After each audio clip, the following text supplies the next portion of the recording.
जय हिंद दोस्तों। एक बार फिर से स्वागत है आप सबका आपके अपने YouTube चैनल ACP 350 में।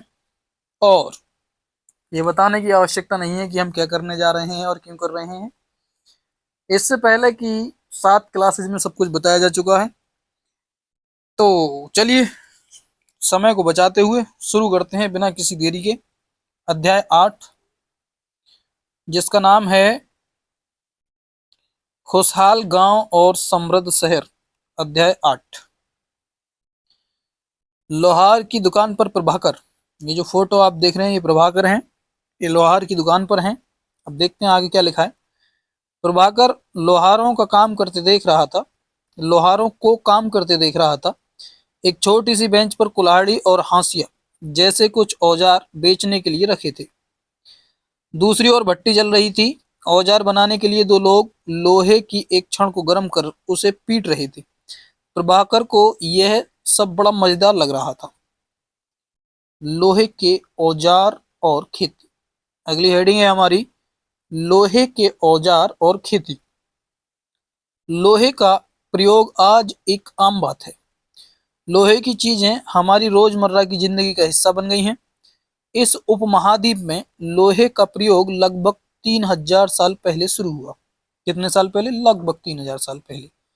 महापाषाण कब्रों में लोहे के औजारों और हथियार बड़ी संख्या में मिले हैं। यानी कि लोहे के औजार और हथियार बड़ी संख्या में मिले हैं। कहाँ से? महापाषाण की कब्रों से। इनके बारे में तुम अध्याय 4 में पढ़ चुके हो। करीब 2500 वर्ष पहले लोहे के औजारों के बढ़ते उपयोग का प्रमाण मिलता है। इनमें जंगलों को साफ करने के लिए कुल्हाड़ियां और जुताई के लिए हलों के फाल शामिल हैं। अध्याय 5 में तुमने पढ़ा था कि लोहे के फाल के इस्तेमाल से कृषि उत्पादन बढ़ गया। पहले वो पत्थर का फाल होता था, फिर उसके बाद लोहे का फाल इस्तेमाल होने लगा, जिससे जुताई अच्छे तरीके से होने लगी तो फसल का उत्पादन तो बढ़ता। अगली हेडिंग है हमारी कृषि उत्पादन बढ़ाने के लिए उठाए गए अन्य कदम। क्या? सिंचाई। समृद्ध गांवों के बिना राजाओं तथा उनके राज्यों का बने रहना मुश्किल था। समृद्ध गांवों के बिना राजाओं तथा उनके राज्यों का बने रहना मुश्किल था, और सही बात भी है। जिस तरह कृषि के विकास में नए औजार तथा रोपाई, जो कि अध्याय 5 में पढ़े थे आपने, महत्वपूर्ण कदम थे, उसी तरह सिंचाई भी काफी उपयोगी साबित हुई। इस समय सिंचाई के लिए नहरें, कुएं, तालाब तथा कृत्रिम जलाशय बनाए गए।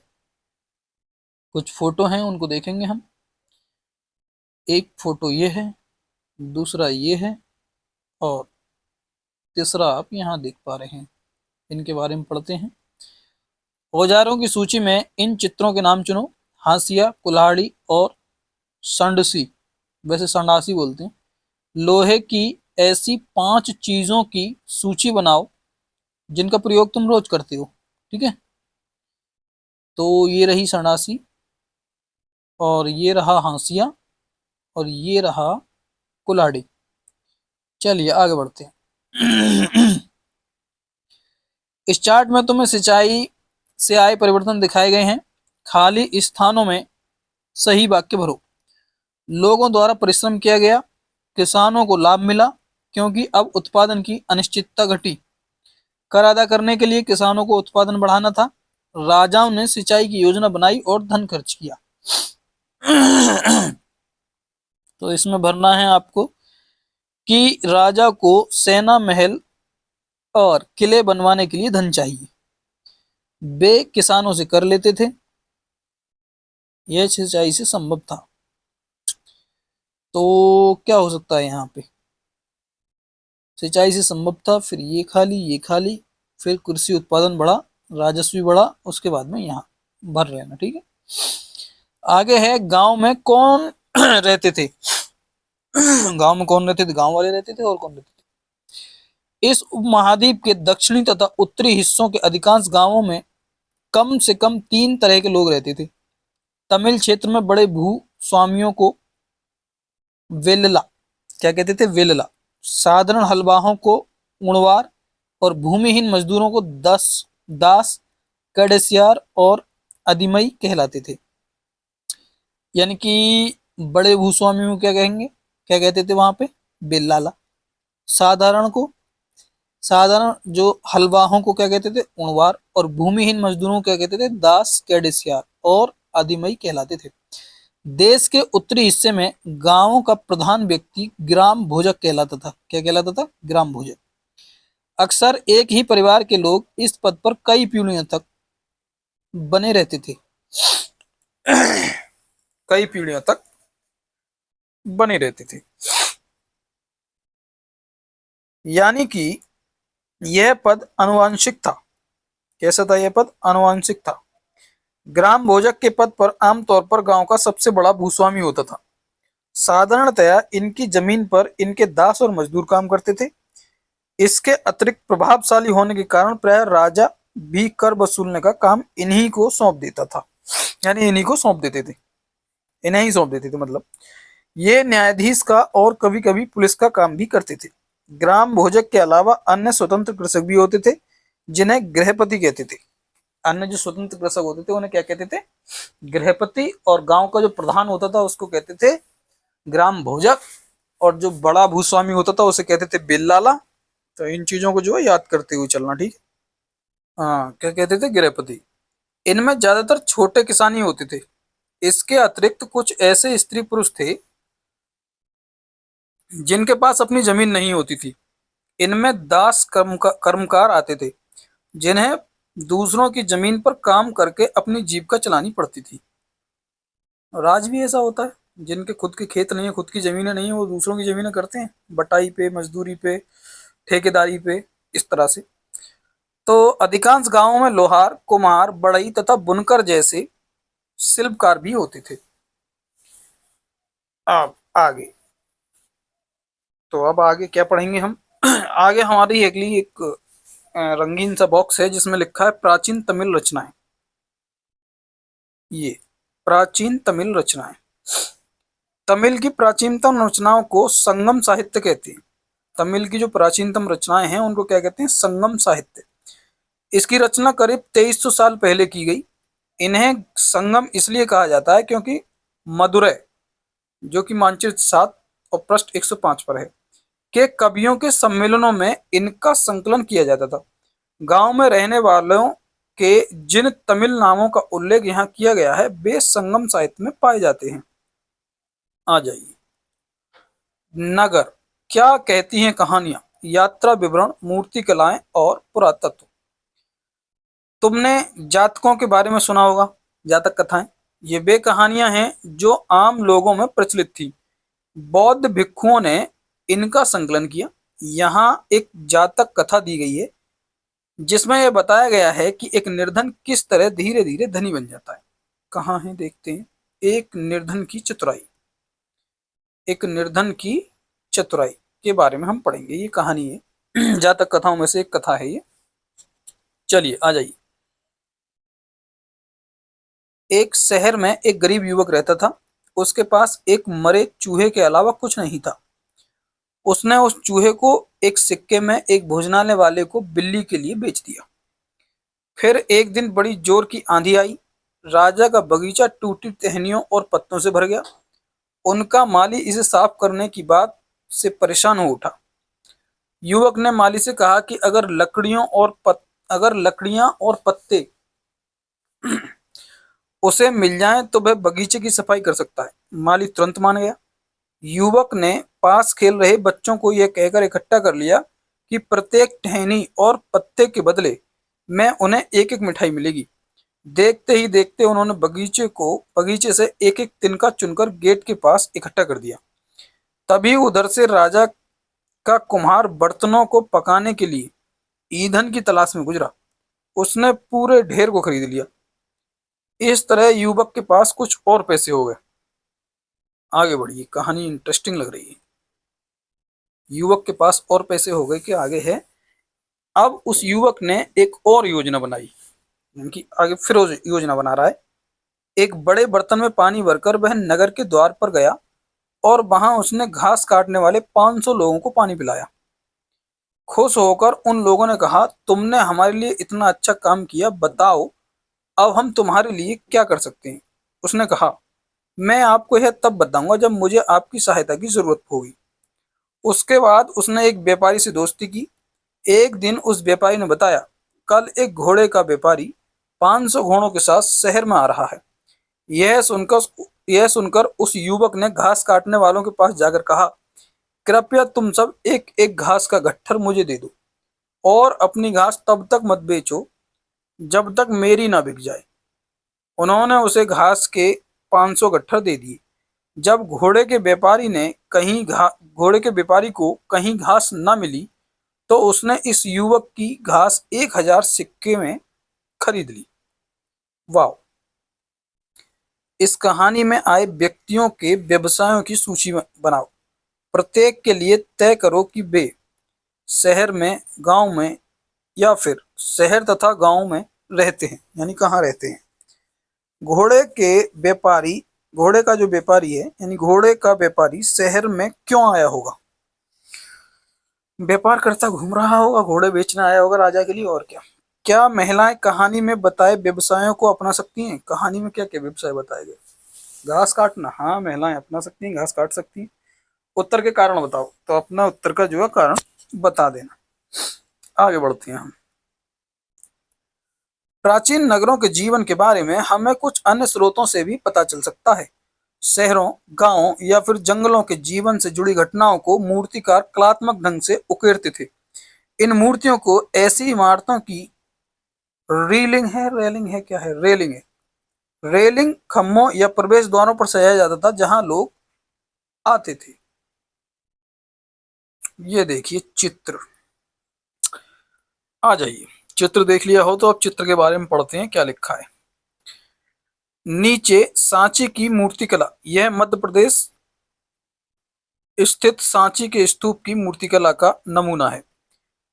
इसमें शहर के जीवन का एक दृश्य है। तुम अध्याय 11 में सांची के बारे में पढ़ोगे। इन दीवारों को देखो, क्या वे ईंट की बनी हैं या फिर लकड़ी या पत्थर से? क्या इसकी रेलिंग लकड़ी की बनी है?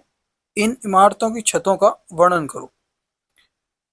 तो ये लिखा है कि दिल्ली में मिला बलय कूप हड़प्पा की जल निकास व्यवस्था से ये कैसे भिन्न है?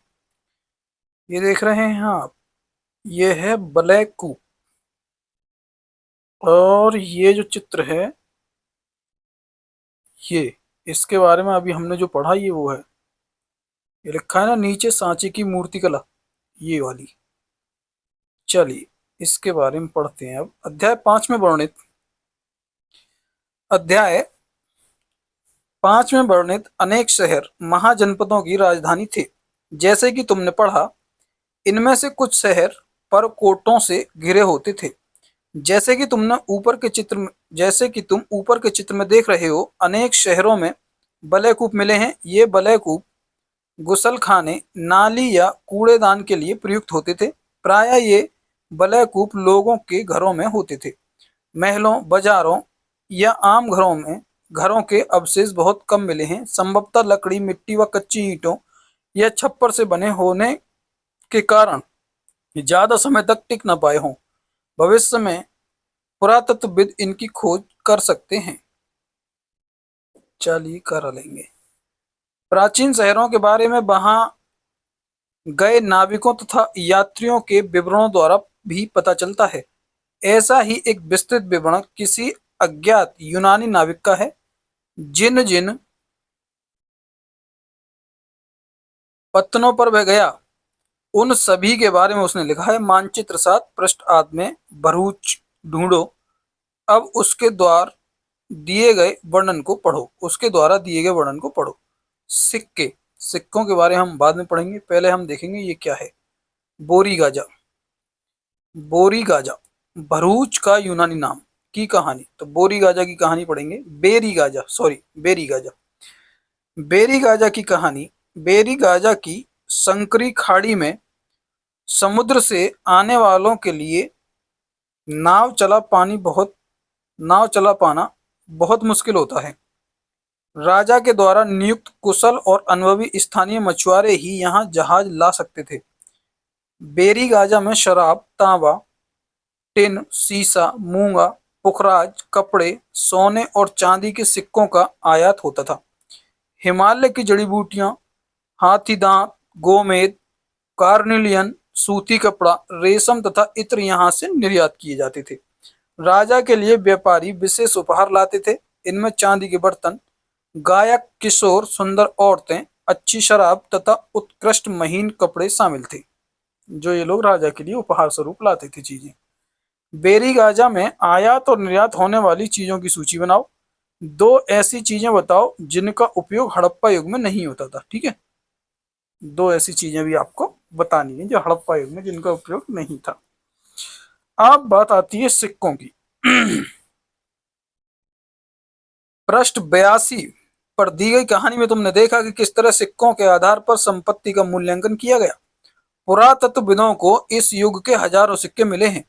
सबसे पुराने आहत सिक्के थे जो करीब 500 साल चले। इसका चित्र नीचे दिया गया है। चांदी या तांबे के सिक्कों पर विभिन्न आकृतियों के आहत कर बनाए जाने के कारण इन्हें आहत सिक्का कहा जाता था। ये देख रहे हैं आप सिक्का। अब सिक्कों के बारे में पढ़ेंगे इस बॉक्स में। आहत सिक्के किसको कहते हैं? आहत सिक्के। तो आ जाइए आहत सिक्कों के बारे में पढ़ते हैं। आहत सिक्के कह रहे हैं कि आहत सिक्के सामान्यतः आयताकार और कभी कभी वर्गाकार या गोल होते थे। ये या तो धातु की चादर को काटकर या धातु को चपटे गोलिकाओं धातु के चपटे गोलिकाओं से बनाए जाते थे। इन सिक्कों पर कुछ लिखा हुआ नहीं था, बल्कि इन पर कुछ चिन्ह ठप्पे से बनाए जाते थे, इसलिए ये आहत सिक्के कहलाए। ये सिक्के उपमहाद्वीप के लगभग अधिकांश हिस्सों में पाए जाते हैं और ईसा की आरंभिक सदियों तक ये प्रचलन में रहे। आइए विभिन्न विनिमय के अन्य साधन। विनिमय के अन्य साधन, वस्तु विनिमय होता है ना, वो वाला विनिमय। ये तो क्या है? संगम साहित्य की इस छोटी सी कविता को पढ़ो। खेतों के सफेद धान गाड़ियों पर लादे जा रहे हैं। नमक के लिए लंबे लंबे रास्ते, चांदी सी सफेद रेत पर परिवार को समेटे, कहीं पीछे छूट न जाए। शहरों से नमक के सौदागर के यूं चले जाने से सिर्फ सन्नाटा रह जाता है। समुद्र के किनारे नमक का बहुत ज्यादा उत्पादन होता था। व्यापारी किस चीज से इसका विनिमय करते हैं? वे किस तरह यात्रा करते हैं? ये दो सवाल हैं आपके लिए, आंसर ढूंढकर लिखना जरूर। अब बात आती है नगर, अनेक गतिविधियों के केंद्र। अक्सर नगर कई कारणों से महत्वपूर्ण हो जाते थे। उदाहरण के लिए मथुरा, मानचित्र 7 पृष्ठ 105 को देखो। यह 2500 साल से भी ज्यादा समय से एक महत्वपूर्ण नगर रहा है, क्योंकि यहाँ यातायात और व्यापार के दो मुख्य रास्तों पर स्थित था। यह जो है यातायात के और व्यापार के दो मुख्य रास्तों पर स्थित था। इनमें से एक रास्ता उत्तर पश्चिम से पूर्व की ओर, दूसरा उत्तर से दक्षिण की ओर जाने वाला था। शहर के चारों ओर किलेबंदी थी। इसमें अनेक मंदिर थे। आसपास के किसान तथा पशुपालक शहर में रहने वालों के लिए भोजन जुटाते थे। मथुरा बेहतरीन मूर्तियां बनाने का केंद्र था। क्या था? मूर्तियां बनाने का केंद्र। लगभग 2000 साल पहले मथुरा कुषाणों की राजधानी बनी। इसके बारे में तुम अगले अध्याय में पढ़ोगे। मथुरा एक धार्मिक केंद्र भी रहा है। यहाँ बौद्ध विहार और जैन मंदिर है। यह कृष्ण भक्ति का एक महत्वपूर्ण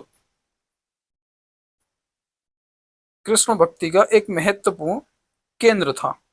ठीक है, आगे बढ़ते हैं। मथुरा में प्रस्तर खंडों तथा मूर्तियों पर अनेक अभिलेख मिले हैं।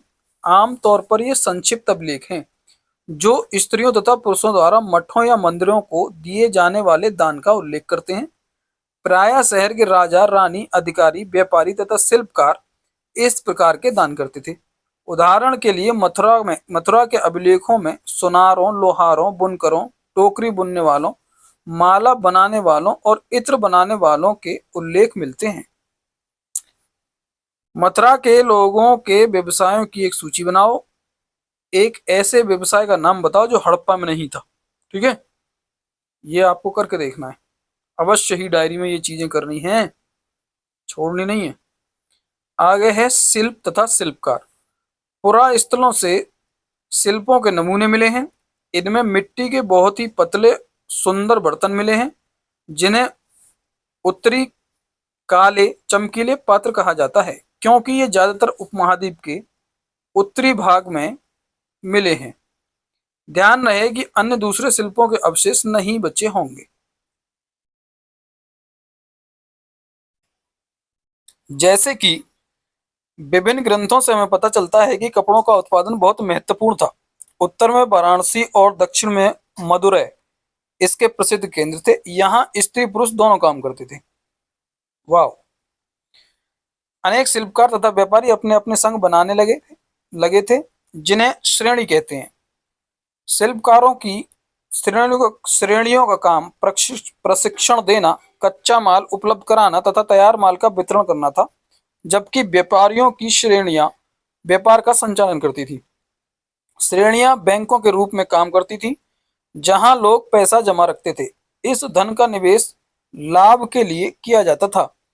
उससे मिले लाभ का कुछ हिस्सा जमा करने वालों को लौटा दिया जाता था, या फिर मठ आदि धार्मिक संस्थानों को दिया जाता था।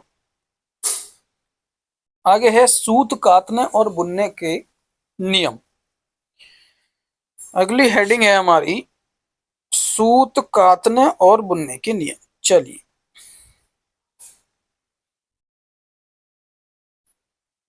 ये नियम अर्थशास्त्र के हैं। अध्याय 7 में अर्थशास्त्र का उल्लेख किया गया है।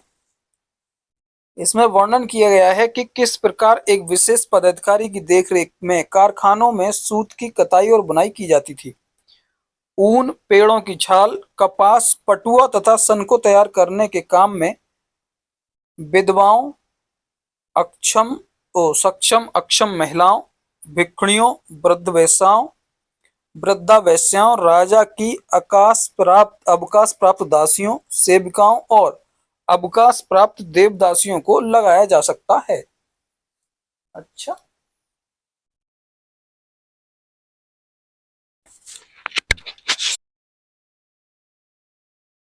इन्हें इनके काम के और गुणवत्ता के अनुसार पारिश्रमिक देना चाहिए।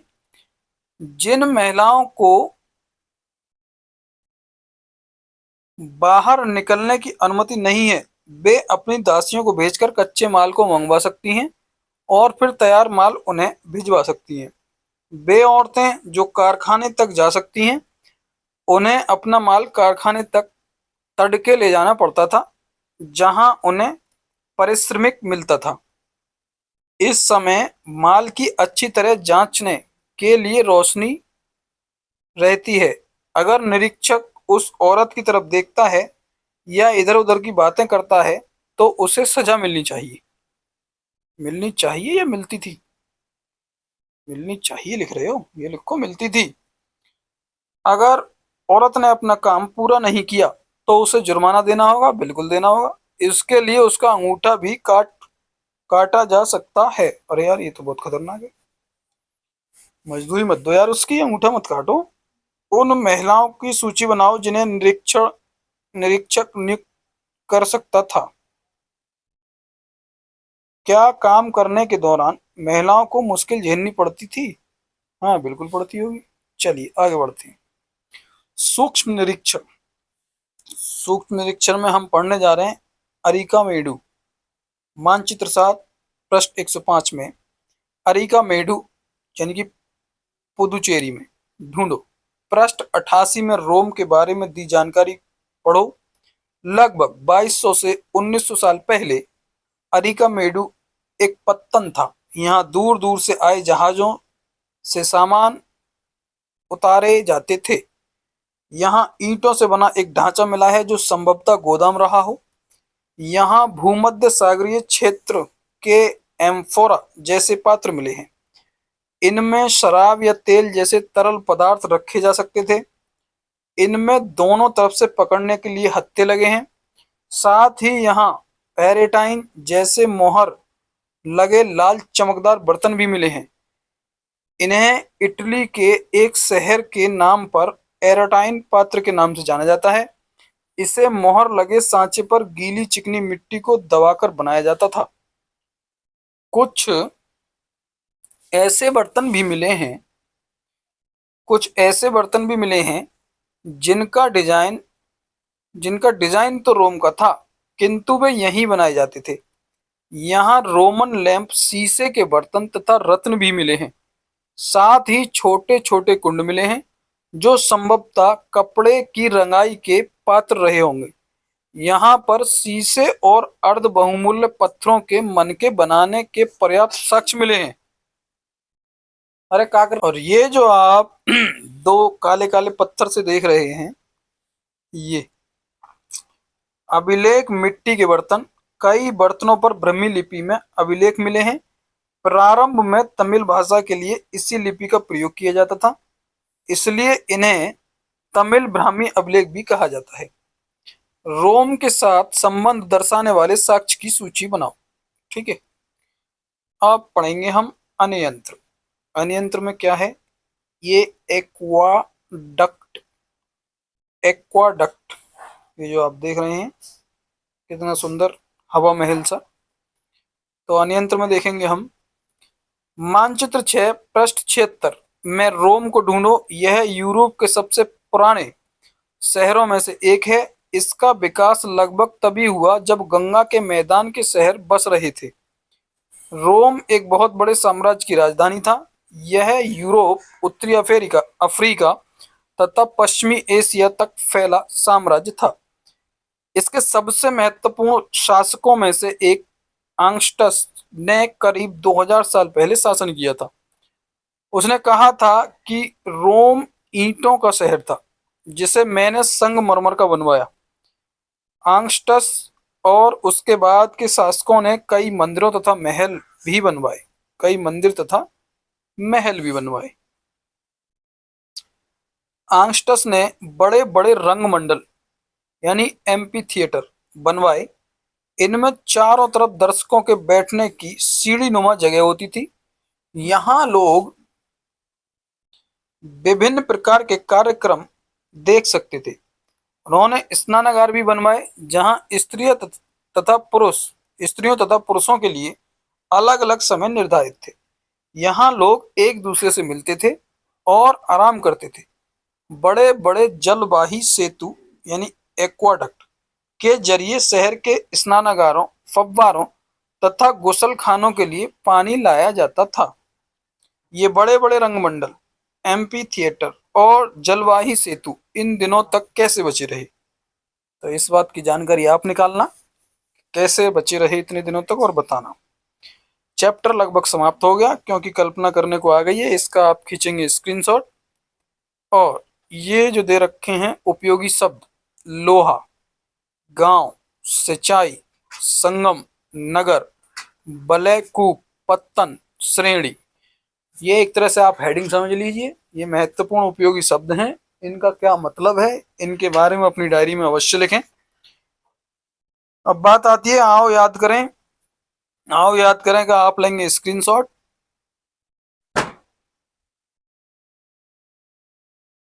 तो इनका स्क्रीनशॉट ले लेना। जैसे कि ये है, खाली जगह भरनी है। तमिल के बड़े भूस्वामी को क्या कहते थे?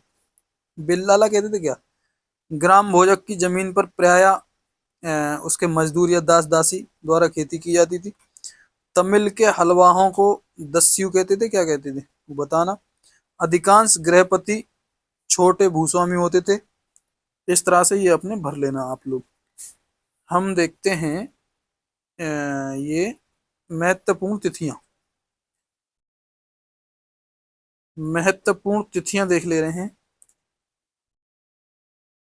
उपमहाद्वीप में लोहे के प्रयोग की शुरुआत करीब 3000 साल पहले।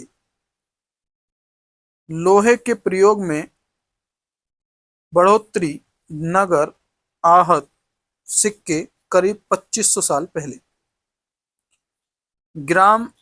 संगम साहित्य की रचना की शुरुआत करीब 2300 साल पहले। अरिकमेडु का पतन करीब 2200 से 1900 साल पहले। ग्राम भोजा का काम बताओ, वे शक्तिशाली क्यों थे ये बताओ। इसका स्क्रीनशॉट लो। ये अब लो इसका स्क्रीनशॉट, ठीक है। एक मिनट और। अरे, इसके बाद में इसका स्क्रीनशॉट ले लो। मथुरा महत्वपूर्ण गांव, पत्तन, धार्मिक केंद्र, जंगल क्षेत्र, धार्मिक केंद्र आएगा इसमें। श्रेणी शासकों की, शिल्पकारों की, कृषकों की, पशुपालकों का संघ होता था। क्या होता था श्रेणी, ये बताना है आपको। आओ चर्चा करें और आओ करके देखें। ये लो, इसका स्क्रीनशॉट ले लो। ठीक है, इसके बाद में चैप्टर हो गया समाप्त। ये जो करने वाली चीजें हैं, ये जो भी इसमें प्रश्नावली है, खाली जगह हैं, खाली स्थान भरने हैं, वो आप कर लेना। मिलेंगे अगले चैप्टर में, तब तक के लिए जय हिंद।